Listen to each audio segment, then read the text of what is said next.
You know, it's written in the good book that whatsoever a man soweth, that shall he also reap. Well, you know, Emerson said that was the law of laws. And he said if that law didn't exist, we should invent it. I'm Bob Proctor, and I want to talk to you about the law of compensation. I first learned the law of compensation from Earl Nightingale. Earl Nightingale explained it probably better than anywhere I've ever read it. Now, I've read Emerson's essay on compensation, and we, of course, have the law of compensation here in this Working with the Law series. But the law of compensation is a law that we must understand. And we must understand it if we're going to apply it. And when we do apply it, we're going to find that the universe is very friendly towards us. The law of compensation is based on 3 steps. The amount of money or good you receive is going to be in direct ratio to the need for what you do, your ability to do it, and the difficulty there is in replacing you. I want you to think about that for a moment. The amount of money or the good you receive in life is going to be based on just 3 points. The need for what you do, your ability to do it, and the difficulty there will be in replacing you. You see, I quickly learned that there is a phenomenal need for what we do in our business. People are confused. People do not understand the laws. People are watching to what's going on in the world. We're dealing in a very fast-changing world. We're not dealing, the world's not getting bigger, the world's getting smaller. We're dealing in a world market today. You're only just a touch of a button away from anywhere in the world. We can look and watch what's going on the opposite side of the world on a television set that's strapped to our wrist the size of a watch. Hit a button today and we send a message to 1 million people all at once, and they get it wherever they are with email. Think of how the world has changed. It's changing so dramatically. And you know what it's looking for? It's looking for effective people. That's right. Everybody wants someone to serve them. Now think, is there a need for what you do? I would suggest there probably is. There's probably a great need for what you do. And you didn't even have to do anything to create that need. It's there. The second step is your ability to fill that need. How good are you at doing what you do? That's so important we understand that. Most people just do enough to get by. It's been often said that most people work just diligently enough so they don't get fired, and the company pays them just enough so they won't quit. It doesn't work. It doesn't work. It's in violation of the law of compensation. See, the second step, your ability to do it, is going to take care of the third step if you do the second step right, the difficulty there is in replacing you. When you become so effective at what you do, you're very difficult to replace. That's when your stock goes up. You will find that there will be people waiting in the wings to hire you, to pay you to go and work for them. When you perform your task to the very best of your ability, or when you are through your work and you do it well, you infallibly bring out the best there is in you.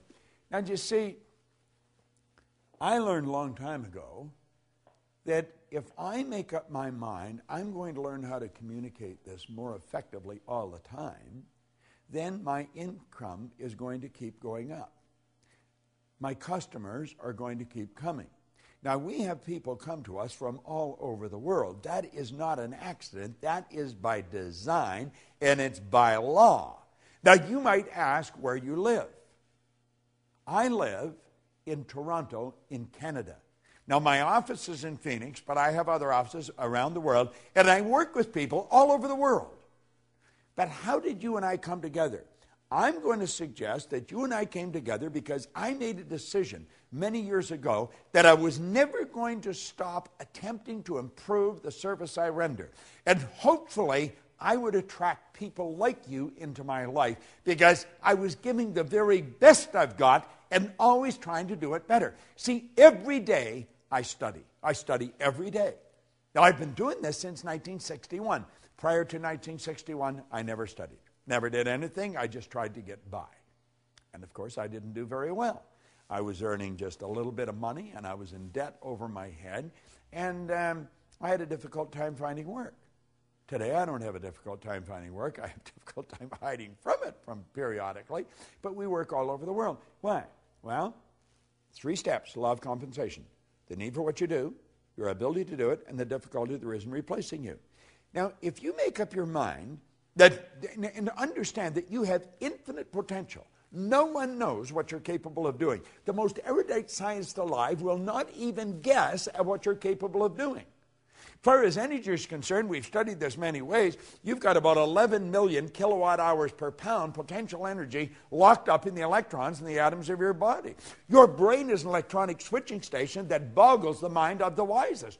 Your central nervous system is the most phenomenal electrical system in the entire universe. It would make a supercomputer look like a toy.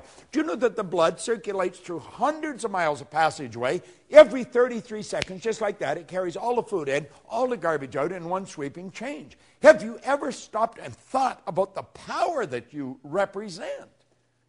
You've got all these mental faculties. You can tap into an infinite source of supply.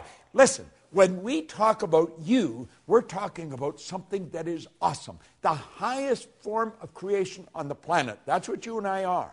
Now, are we using it? Well, for many years I didn't. My whole idea was just get by. But then I started to study this material, and it started to make sense. And I thought, I'm going to change. I'm going to change how I'm living. And I got into Earl Nightingale's material. Now, I got into Napoleon Hill first, then into Earl Nightingale's. And I began to study it. And I got into this law of compensation. Then I read Emerson's essay on compensation. Then I got into Raymond Hollywell's material on compensation. It's all telling us the same thing. It's up to you. It's up to you. The universe will give you whatever you ask for. But you ask in the form of providing service. You see, you get back exactly what you put out. You put a lot out, you get a lot back. We are raised with the misconception that you go to work to earn money. You don't go to work to earn money. Working is the very worst way to earn money. We have a company called the Chairman's Club. And the Chairman's Club is designed for one thing, to show people how to earn money.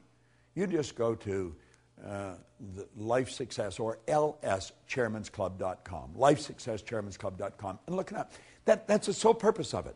And in that club, we show people how to earn money, how to set up multiple sources of income. But the whole thing is based on providing service. You've got to provide service. See, the concept behind the club is that you can earn so much money when you're sleeping, you can do whatever you want when you're awake. Now, that sounds bizarre to most people, but most people don't understand the law of compensation. We're raised with the idea you go to work to earn money. You don't go to work to earn money. You go to work to gain satisfaction. You should spend your days doing what you absolutely love to do. But compensation, think about it. Our compensation comes to us by law. It's based on 3 factors: the need for what you do, your ability to do it, and the difficulty there can be in replacing it. Now, I know you may have doubts. You may think, well, if I do more, I'm not necessarily going to get more. Well, you may not get it from where you're working. It may not come from there. It may come from somewhere else. You say, but the company makes up their mind how much I'm going to earn. No, they don't. You don't get your pay from the company. You get your pay through the company. Your pay comes from an infinite source of supply. You see, we've got a lot of these ideas wrong. And look at, if you become bigger than your present position, by law, you must move ahead. That is an absolute law. That's the basic law of the universe.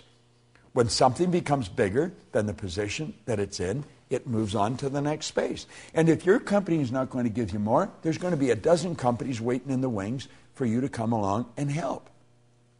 The law of compensation is probably one of the most important laws. I would suggest that as you turn this set off and you stop watching this particular video, ask yourself, how good am I at what I'm doing? Could I get better at it?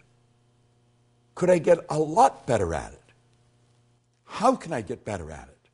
Understand this. You've got the potential. You've got more power than you will ever hope to utilize. Are you applying it? Who does a better job at what you do than you do? Are you studying those people? Study their lives. Find out what they do. Do what they do. Read the books they read. The more you study this material, the better you're going to get at what you do. But always remember, The law of compensation is based on 3 points: the need for what you do, your ability to do it, and the difficulty there is in replacing you. And as you go through all the material in these laws, and you study the law of compensation, get the material, get the physical material and study it. It's all there. You're going to find that all the way through all this material, those 3 steps keep coming up. The law of compensation is based on what you do. Put the energy out there. Put the effort out. Get better at what you're doing. Say, I am going to get better every day at what I'm doing. And your whole world will improve. This is Bob Proctor.